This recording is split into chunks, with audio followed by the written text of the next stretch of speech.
What's cracking, guys? Welcome back to the channel. Today we're gonna do my initial impression on these, the Nike Winflo 9. But before we get into it, I'm gonna ask you to hit that subscribe button below if you haven't done so already. If you're just passing by the channel, happen to click on this video, please hit that subscribe button. It helps the channel out. Also, if you could give this video a thumbs up, it helps us reach out to a much broader audience.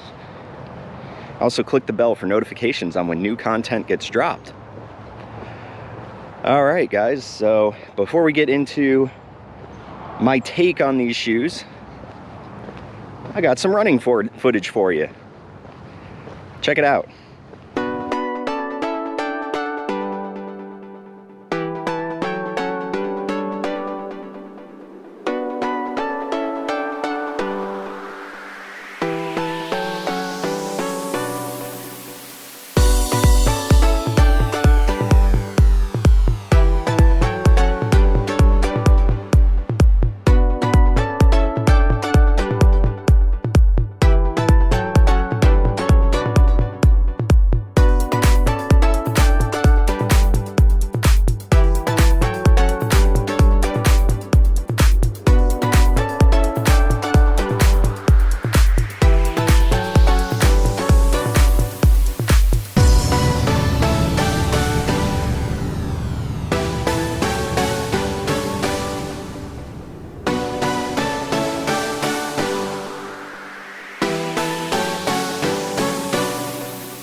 So some of the stats and features, as I'm kind of cooling down, went the extra mile for you guys to get some more notes, I guess you could say, more mental notes.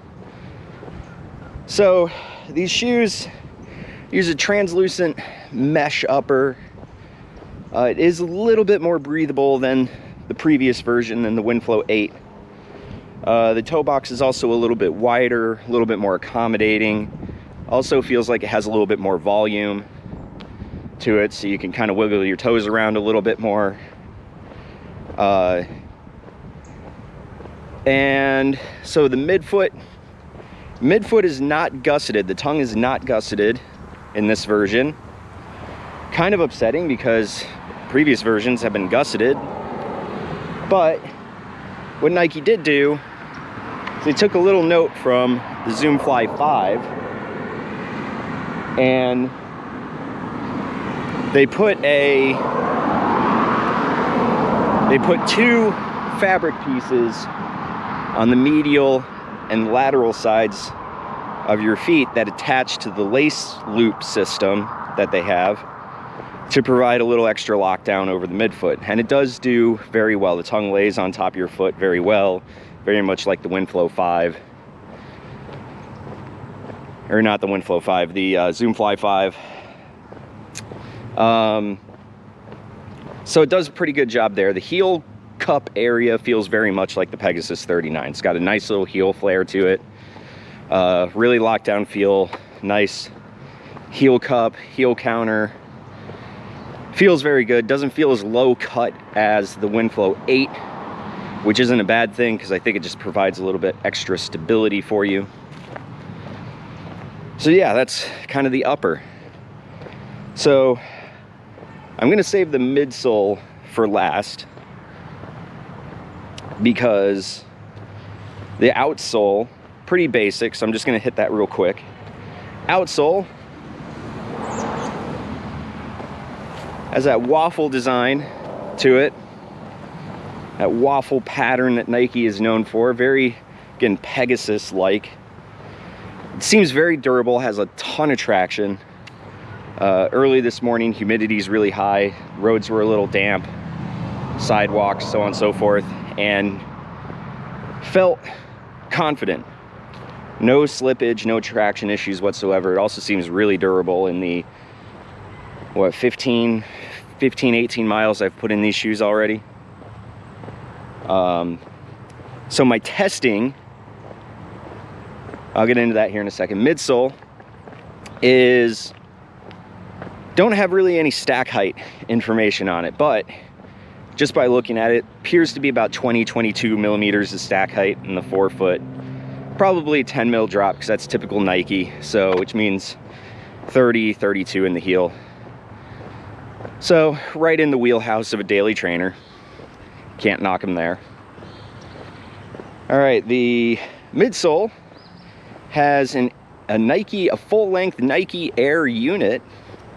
It's not labeled as an Air Zoom unit like it has been in the previous versions. It just says Nike Air unit. Not exactly sure what the difference between an Air Zoom unit and an Air unit is, but there is Nike Air in the shoe, full length, and you've got a new version of Cushlon foam called Cushlon Plus, and this foam is a little bit softer than the previous version of Cushlon, which was a pretty soft foam in the first place, but they somehow managed to make it a little bit softer. As you saw, it has a slight decoupled groove to it. Don't really look into that too much because it's not really deep enough to really give you that trampoline effect. So,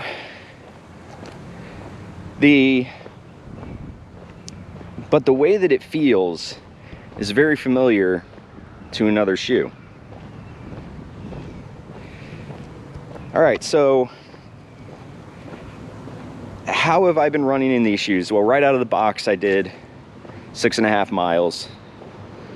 Kind of an easy run, about 9:30, 9:45 pace, just kind of trying to take it easy. Then I did some daily mileage, 3.5 miles the next day, very next day. 3.5 miles or 3.6 at about 9 minutes a mile. It's my typical daily trainer type of mileage and pace.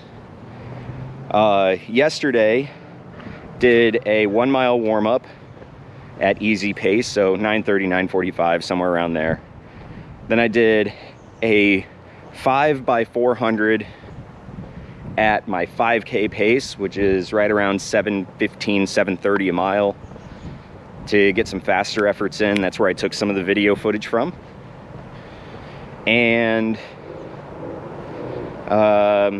today, 5 miles at daily trainer pace. And how did it feel? Well, so it seems like the shoe is really good between about 4 to 7 miles. 7, I think, would be, for my body weight, my body type, my foot strike, about right between about 4 to 7 miles would be the wheelhouse of this shoe. I wouldn't want to really take it any further. I think I would need something that has a little bit more resiliency to it, maybe a little bit more cushion or bounce or something. I just don't feel like it's right there where I need it to be for those really long runs. But that is right in the wheelhouse for me as a typical daily trainer shoe.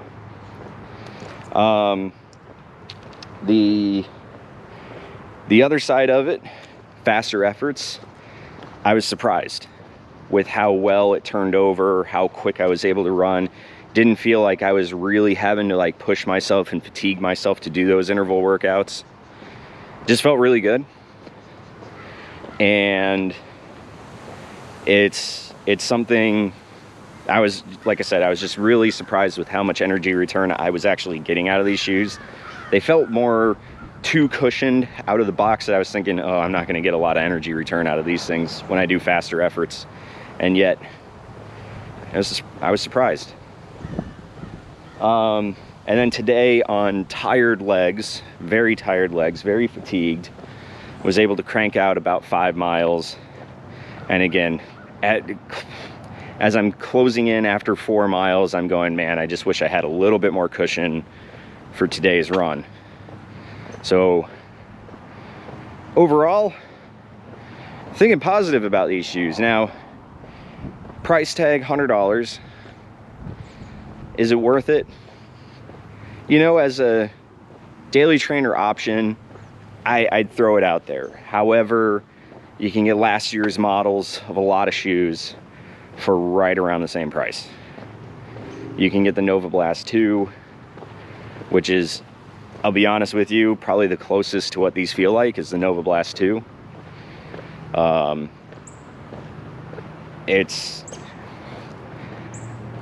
It just, I don't know, for whatever reason, it feels very similar. I actually had to pull out my Nova Blast 2 to kind of get a feel for the midsole foam. And they almost feel like they have the same durometer kind of feeling, the same kind of pushback on the shoes. Just feels very similar, which is surprising. But yeah, you can pick up like Nova Blast 2 for $100. You can pick up the Pegasus 39 for like $85. So if you're gonna pay $100 for these shoes, if that's the best price you can find for them, I would say get last year's models of something else. I think that would do you better. But if you pick up these shoes on sale, like I was able to pick these up for $47 through Nike with the discount code. And they were one of the colorways that was on sale, and then you got an extra 20% off using their discount code. So I was able to pick them up for under $50. To me, yeah, it's a shoe worth it for $50. Absolutely 100% worth it for $50. It's gonna last you, I think, a long time. But we'll see. I'll get it to 50 miles, come back with a full review for you.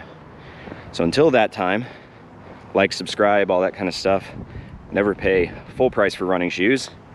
And as always, guys, enjoy the run. See you next time.